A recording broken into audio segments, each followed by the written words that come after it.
ወይስልምና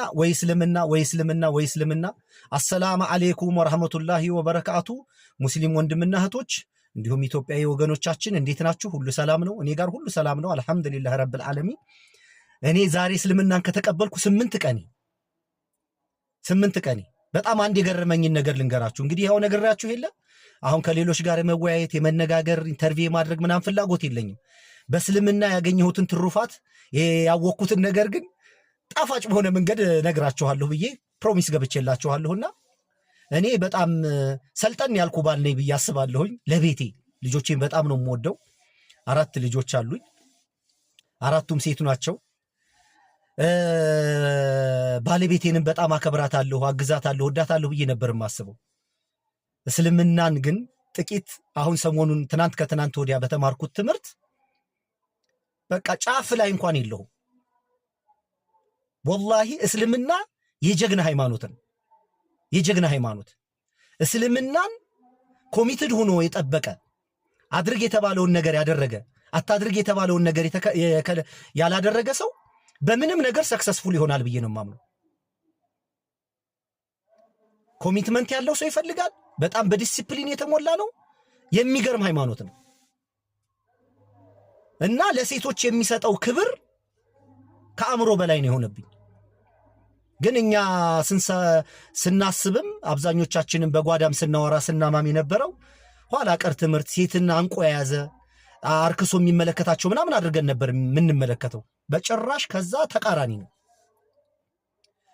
እግረ መንገዴን አንድ ነገር ጋር ዱንያ ላይ ይሄ አፈር ወደ አፈር እስኪመለስ ድረስ ይሄንን እጅ ከተገቢ እህቶች፣ እናቶች፣ አክስቶች፣ ልጆች፣ ሚስቴዎች ዱንያ ላይ ማንም ሰው ይሄን እጅ አይነካው በጭራሽ። እኔ ቆፍጣና ሰው ነኝ። በጣም የሰማሁትን ያመንኩበትን ነገር ለማድረግ ወደ ኋላ አልልም። ዱንያ ላይ ይሄንን እጅ ከተፈቀደላቸው ሴቶች ውጭ ማንም አይነካው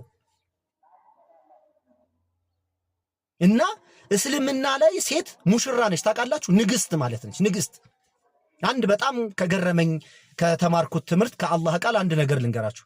አንድ ሴት ልጅ አርግዛ ወልዳ አምጣ ጡት እስክታስጥል ድረስ በመካከል ከሞተች ልክ እንደ አንድ ለእስልምና ዋጋ እንደከፈለች ተደርጎ ነው የሚቆጠረው።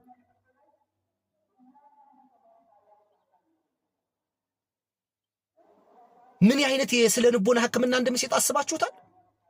በምጥ መካከል ስታጠባ፣ ስታረግዝ፣ ስትወልድ፣ ስታሳድግ በዚህ መካከል ብትሞት ምን አይነት ክብር እንደሰጣት እስልምና አይታችኋል? አሁን በዚህ በ21ኛው ክፍለ ዘመን ሰልጠናናል ብለን ይሄ አላህ ሱብሓነሁ ወተዓላ ያበጀውን የፈጠረውን አካል በቴክኖሎጂ ሴትን የቤት እመቤት መሆን እንደተበደለች፣ መውለድ እንደተበደለች፣ ማርገዝን መጥፎ እንደሆነ፣ ማጥባት መጥፎ እንደሆነ እርጉም የሆነ ትምህርት ያስተምራል ዓለም። እስልምና ምን ያህል ሪስፔክት እንደሚያደርጋቸው እህቶቻችንን እና በጣም ነው የገረመኝ። አሁን በዚህ 8 ቀን ውስጥ እየጠየቅኩም እያወቅኩም መስጊድ ውስጥም ከምሰማው ነገሮች በጣም እየተገረምኩ ነው፣ እየተዝናናሁ ነው፣ እየተደሰትኩ ነው። ይገርመኛል በጣም በቃ እና ወላሂ ነው የምላችሁ እስልምና የጀግና ሰው ሃይማኖት ነው። የጀግና ሰው ሃይማኖት ነው በቃ ወላሂ ነው የምላችሁ። እኔ ከልቤ ነው የማምንበትን ነገር ሳልዋሽ ሳልቀምም ኢሞሽኔን ሁሉ ነው የማጋባባችሁ። እና አንድ ምክር ልምከራችሁ፣ አጥኑ፣ ጠይቁ፣ ተመራመሩ።